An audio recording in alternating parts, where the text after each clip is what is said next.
It's showtime. You know, I'm back. I'm feeling real good on myself right now, you know what I mean? So, all right. Here we are, the first game of the playoffs between the defending champion Cleveland Cavaliers and the Indiana Pacers. And, you know, a lot of people kept, making a lot of noise about how Cleveland might have been trying to purposely avoid Washington. They don't want to play them in the playoffs until as far as possible. The way they playing, man, they may not want to play the Pacers. Now, on the surface, Cleveland came away with a victory, 109-108. And they take a 1-0 lead in the best-of-7 series in the first round of the 2017 NBA playoffs. But I gotta say, man, let me talk about the contributors in the game. Of course, LeBron James led all scorers with 32 points, 6 rebounds, and 13 assists.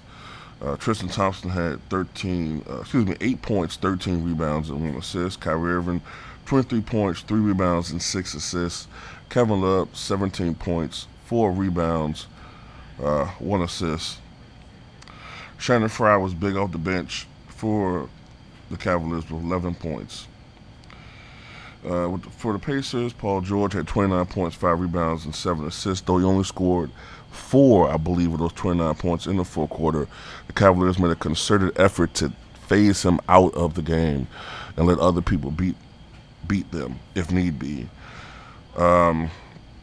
Jeff Teague, who played so many years with the Atlanta Hawks, his first year with the Atlanta Pacers, 15 points, 2 rebounds, and 4 assists. Monte Ellis had 11 points, 4 rebounds, and 1 assist. Lance Stevenson, for a stretch, was keeping the Pacers in the game, bringing them back from what looked like the Cavaliers was going to blow the Pacers out.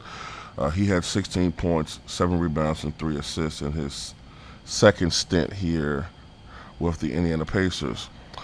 My take on this game is, this is what I've been saying about the Cavaliers. Okay, maybe sometimes I'm wrong about politics, all right? But I've been watching basketball for a very long time. Some of you guys have been watching longer than I have.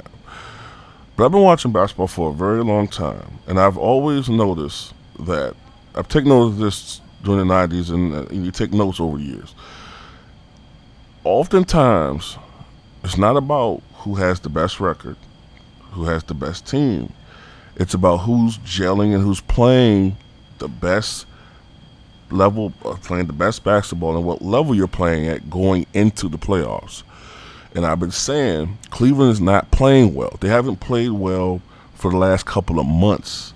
Okay, they've been turning on and turning on. Now, offensively, they're fine. They're not a bad offensive team. They're actually rather good. It's their defense. Now, you have a couple of players on the team, like tonight, Kyrie Irving had a couple of key steals. LeBron James had a couple of interceptions. You had a couple of key stops here or there. But as a team, they don't look good defensively. They suck, okay? They cannot stop people, generally. And that is catching up with them. And the Pacers were one shot away from taking a 1-0 lead and having a stunning upset against the Cleveland Cavaliers at home. The way that the Pacers play, they play this game. The Pacers think they can beat this team. All right, the Pacers believe that they can beat the Cavaliers, and that's harsh. Usually, when you're a great team, even if the other team is actually participating, but in the back of their minds, they're thinking, okay, we can't really beat this team. There's this level of invincibility that was out there when Magic Johnson and Larry Bird and Michael Jordan and Kobe and Shaq and Tim Duncan, all these guys, these great players, even the Celtics from 10 years ago or so, whenever these guys just go on the court, the other teams, except for the other great teams, most teams, when they got on the court against these guys, already just on the court, this game was over. I don't see this with the Cavaliers. I think teams generally, especially in the playoffs right now, I think teams believe they can beat this team. Okay. What else do I want to say about this game? The Cavaliers shot themselves in the foot with all these missed free throws. Had they not missed all these free throws, they wouldn't have gotten down to a last-second shot.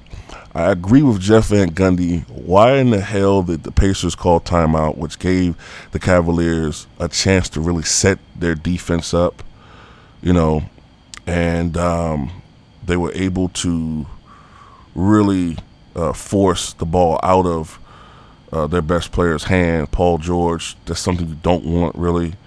I noticed it was for the Pacers, he didn't commit, but there was a period of time where Lance Stevenson was wide open under the basket. He should have demanded the basketball. It would have been an easy score for them. I don't know whether or not they were trying to waste the clock up, but when you have an easy score like that, you give it to that guy right then and there. That would have been an easy score. But I think in that situation, man, Paul George should have demanded the basketball. I mean, they shouldn't have called timeout, in my opinion, the Pacers. And Paul George being the best player on that team, you're in the playoffs. I hate to keep talking about legacy and all this type of stuff, but there's this perception that Paul George is overrated. It's the sort of perception that you have with Jimmy Butler. And I hate to say it, but the playoffs often do separate very good players from the great ones. And this could have been one of Paul George's moments. There's already that doubt against him after that devastating injury that he had a couple of years ago. I mean, yeah, the Cavaliers did do a great job, a blanket job on Paul George in the fourth quarter. But all the other great players I know of, you can never keep the ball out of their hands. One way or another, they were going to get their shot off. Even with the Reggie Millers, who never could create his own shot very well. But you guys know what I'm saying. But all of these woulda, coulda, shouldas, the Cavaliers won the ball game. Now, my thing is, for game 2, Cleveland has to really come out, in my opinion. I think they're going to have to really blitzkrieg the Pacers. They got to kill this team now. Because even though they lost, the Pacers have a lot of confidence because the Cavaliers, they were able to take the Cavaliers' best shots, and they hung in all the way to the end of this ball game, okay? You got to go out now, if you're the Cavaliers. I'm trying to use a boxing metaphor. All right, this opponent took all of your blows, and they were able to hang in all 12 rounds. The next matchup, you got to go for the first round knockout. You got to blitzkrieg this team. You got to destroy the Indiana Pacers on the court, physically and mentally and psychologically. That's what I feel. But tell me what you guys think.